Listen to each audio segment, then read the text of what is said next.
dar para abajo la relación entre el gobierno de Omar Perotti y la administración saliente de Miguel Lifchis. Ayer, la ministra de Infraestructura, Silvina Frana, críticas duras sobre el endeudamiento que reciben empresas como Aguas Santafesinas o la empresa provincial de la energía. Aquí en De 12 a 14, la ministra de Educación se sorprende por el volumen de titularizaciones durante la última gestión de la cartera educativa y la polémica, la diferencia que existe entre Omar Perotti, Miguel Lifchis con los consabidos ya cruces, incluso en materia de seguridad. Hablaron referentes del socialismo esta mañana en Santa Fe. Ivana Fuchs, buen mediodía, ¿cómo te va? Hola Sergio, ¿cómo estás? Buen mediodía para todos. Sumaría a estas voces que acabas de mencionar también la de Walter Agosto, que como ministro de Economía fue difundiendo en las últimas horas algunas cifras que también dan cuenta de una situación financiera comprometida en la provincia de Santa Fe. Hoy, como lo decías, bueno, fue el turno de la réplica. A través de una conferencia de prensa, muchos hoy diputados provinciales, otros asesores de Miguel Lifchis, pero hasta el 11 de diciembre, integrantes de su gabinete, dijeron lo suyo, replicaron todos estos argumentos que venimos escuchando en los últimos días de parte de los nuevos funcionarios de la provincia, defendieron lo hecho hasta el 10 de diciembre y advirtieron acerca de una posición ideológica diferente a la que el Frente Progresista trataba de imprimirle a la gestión hasta que concluyó el mandato de Miguel Lifchis. Una conferencia de prensa que encabezó Pablo Farías, hoy diputado provincial, pero ex ministro de Gobierno, que esto decía a propósito de las imputaciones de la gestión actual. Cuando nosotros nos reunimos con el ex ministro Sagliones, que está aquí presente, los primeros días de agosto, con la Comisión de Transición, les notificamos formalmente a los que en ese entonces enviaba el actual gobernador Perotti, que el déficit de cierre al 31 de julio del 2019 era de más de 10.000 millones de pesos, creo que era 10.500 millones de pesos.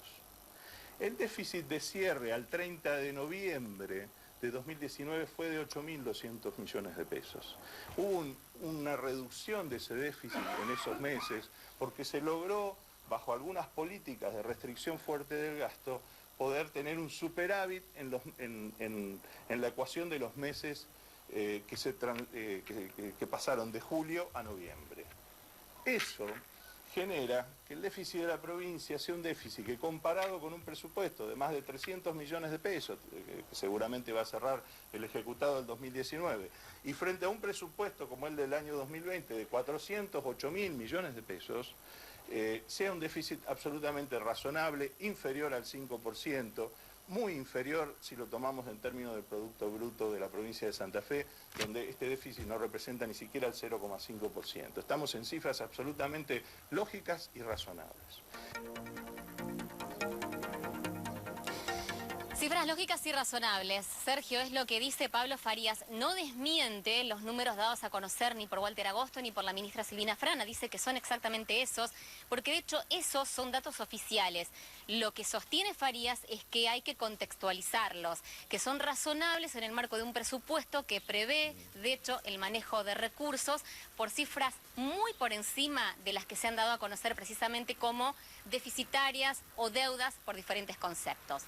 Vos mencionabas, Sergio, que la ministra Cantero, también la ministra de Educación, fue crítica respecto de la situación en la que encontró, en este caso, la cartera educativa. Habló de su sorpresa ante una numerosa cantidad de titularizaciones de horas cátedras. Se habla de miles de horas cátedras revisables, porque ese es el otro dato. En una de las primeras decisiones que toma Omar Perotti, ordena, mediante decreto, revisar esas miles de horas de cátedras concedidas incluso a muy poquitos días de terminar la gestión de Miguel Lifchis.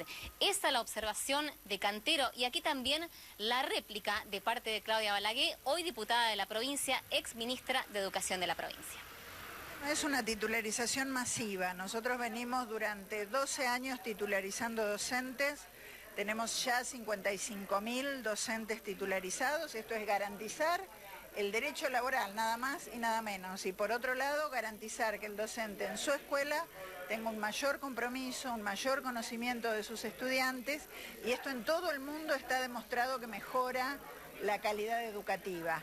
Así que algunas horas cátedra, que pueden parecer muchas, no digo porque por ahí el público en general no conoce la cantidad de horas cátedra que hay en el Ministerio de Educación, que son 500.000, más de 500.000, o sea que estamos hablando de un 0.8% de horas titularizadas en el último año, que comprenden educación de nivel superior. La mayor cantidad son titularizaciones de nivel superior de horas cátedra de los más de 50 institutos de formación docente y tecnicaturas que tiene la provincia de Santa Fe. De equipos de convivencia, que son equipos multidisciplinares que acompañan a las escuelas y atienden fundamentalmente situaciones de violencia, situaciones de adicciones. Los equipos de educación sexual integral, que atienden fundamentalmente los abusos infantiles, que han sido, muy nombrados en los últimos años porque los registros llegaron a 1000 chicos que pudieron expresar, chicos y chicas que pudieron expresar situaciones de abuso. Bueno, esas fueron las titularizaciones que de alguna manera están siendo cuestionadas. Son absolutamente transparentes, las titularizaciones son públicas, todos los docentes lo saben. Están firmadas todas las actas paritarias con los 4 gremios docentes que por supuesto no solo que avalan este proceso, sino que insisten en que se hagan, ellos mismos propician estos procesos de estabilidad laboral.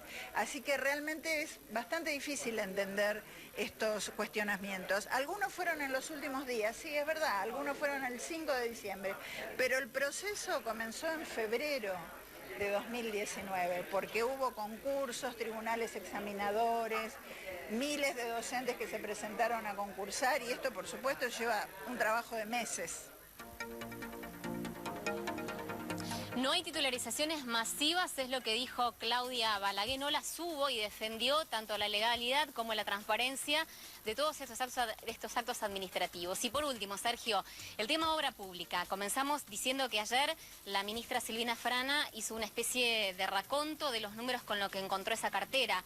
Plantea una deuda total en materia de obra pública que supera los 3.000 millones de pesos. Buena parte de esa deuda, casi un tercio, corresponde a la Administración Provincial de Vialidad, y a la par de ello había dicho Frana también que la EPE tenía una deuda abultada por facturas vencidas con Camesa de más de 5.000 millones de pesos. Bueno, hoy en esta conferencia también estuvieron Pablo Segueso, que había sido administrador provincial de Vialidad de la gestión de Miguel Lifschitz, y Verónica Aguese, que había sido la secretaria de Estado de Energía también durante la anterior gestión. Hoy ambos son asesores de Miguel Lifschitz en la Cámara de Diputados, y ante las críticas de la gestión entrante respondieron por cada una de las observaciones realizadas sobre la gestión anterior.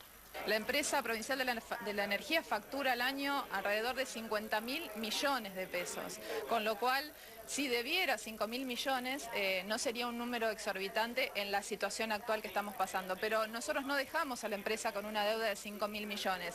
Si el Estado actual, si el gobierno actual no ha pagado la última factura, bueno, ya es una cuestión que tendrán que definir ellos. Nosotros teníamos financiada por Camesa con cheques a vencer luego del 10 de diciembre una factura del año de unos 2.000 millones, y esos cheques estaban cubiertos con dinero que quedó en las cuentas corrientes de la empresa al 10 de diciembre, y esa es la información que nos solicitó la Auditoría General de la Nación, que supongo que en su momento la podrá verificar. Así que la empresa, en un momento en el que el país enfrentó una devaluación brutal, en el que asumimos o absorbimos 2 aumentos de la energía mayorista que hubo durante el año, en mayo y en agosto, también tomando en cuenta de que no pudimos trasladarle a la gente la tasa de interés que Camesa nos estaba cobrando, y pudimos acompañar así a empresas que han estado en situaciones muy complejas y que hoy lo siguen estando durante todo este año. Creo que la situación en la que nosotros dejamos a la empresa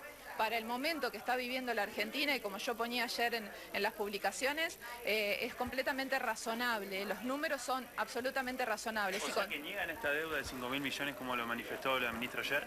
Sí, absolutamente 5.000 millones, salvo que ellos hayan dejado de pagar ellos una factura que vencía en otro momento posterior. ¿Por qué se responde desde Vialidad, que es el área que estuvo a su cargo hasta el 11 de diciembre, a propósito de las cifras que ayer difundió el Ministerio de Infraestructura sobre la deuda en general, que se mantuvo con esa cartera, que se mantiene, pero particularmente con Vialidad, que realmente es una cifra abultada.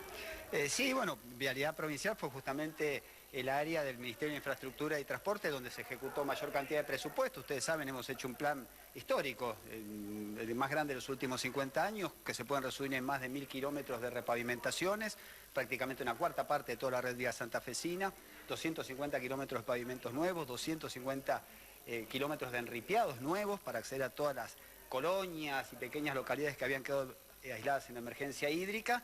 Y bueno, los datos son reales, son los mismos datos que nosotros transmitimos a las autoridades actuales y que bueno, la verdad que si uno los pone en contexto es menos de un 3% del patrimonio vial que dejamos, equivale aproximadamente a 1 mes y medio de certificación. Es una deuda que dice, bueno, la verdad que es 1 mes y medio de certificación, porque nuestra certificación, por ejemplo, en el mes de julio fue de 780 millones de pesos.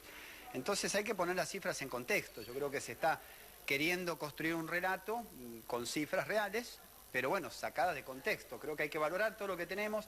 Me parece importante que el nuevo gobierno provincial retome lo antes posible el contacto y la relación con las empresas contratistas, donde para colmo hay contratos vigentes y en marcha. Hay todavía gente que tiene empleo y hay que mantenerla en esos empleos, que es muy importante, y aparte la obra se necesita. Sergio, como verás, en términos generales los funcionarios de la gestión saliente no ponen en tela de juicio ni dudan acerca de la veracidad de los números, excepto Verónica Gese, que sí dijo que es una cifra incorrecta la de los 5.000 millones que se le da a Camesa. El resto de los funcionarios reconocen como ciertos los datos difundidos, solo que plantean que hay que contextualizarlos, ponerlos en el contexto correcto, aseguran que son cifras razonables en el marco de presupuestos millonarios que se manejan en cada repartición y que ello no justifica, digo, la difusión dada como la encaró el gobierno de Omar Perotti, que ello no justifica hablar de una provincia que está reclamando otra vez, y de esto se trata básicamente la discusión, la sanción de una ley de emergencia. Una cuestión evidentemente política también como trasfondo de todo esto. La gestión saliente del Frente Progresista considera que esta es una discusión ideológica, que frente a los mismos números se tienen miradas diferentes. El Frente consideraba que la provincia debía crecer y en realidad sostienen ahora que Omar Perotti lo que quiere es una provincia con una lógica de déficit cero, a cualquier costo, y con una experiencia que a criterio también de los legisladores del Frente Progresista, una lógica que ya ha fracasado. Ivana, muchísimas gracias por este contacto. Estamos en contacto permanente desde la ciudad de Santa Fe. A ver, para que vos entiendas, muy sencillo lo complejo. ¿Cómo hacía el socialismo para pagar los sueldos? Antes de, incluso, ¿se acuerdan cuando pagaron el medio aguinaldo en junio antes de las elecciones? ¿Qué es lo que se hacía? Se pedían adelantos financieros al Banco de Santa Fe a una tasa del 70%. Es un mecanismo que está absolutamente permitido en la ley, que es poder financiarse o que te financie una entidad bancaria, el agente de recaudación, que es el Banco de Santa Fe, y después eso se cubría con los intereses de un plazo fijo que tiene la provincia en esa entidad. Así podía ir financiando el pago de haberes la gestión anterior. ¿Qué es lo que hace el gobierno? Cuando llega, dicen, no tengo los fondos suficientes, no tengo el dinero disponible suficiente para el pago de sueldos. No quiero seguir pagando intereses por esos adelantos que venían por parte del Banco de Santa Fe. Y se encuentran con esta realidad de que no tienen dinero disponible y deben ir prorrateándolo, ir prorrogando el pago de los haberes. Son dos políticas totalmente diferentes, una basada en cuanto a lo financiero, la otra con el déficit cero o el dinero constante y sonante. Esa es la gran disputa y la gran pelea. A todo esto, en el día de hoy, el gobernador Omar Perotti está en Buenos Aires con una serie de reuniones en Casa Rosada. Primero se encontró con Gustavo Vélez, uno de los hombres más cercanos a Alberto Fernández. Después, en horas del mediodía, tenía previsto una reunión con Gabriel Catopodis, el ministro de Obras Públicas de la Nación, y esta tarde con el ministro de Agricultura, Luis Basterra, entre otras reuniones, sucesivos encuentros que tenían como objetivo, que tienen como fin, buscar financiamiento. recuperar la posibilidad del financiamiento externo para la provincia de Santa Fe. Porque claro, deben hacer frente a las obligaciones que no están y deben hacer frente a una gestión.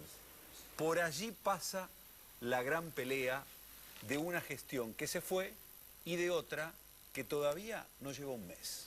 Seguimos.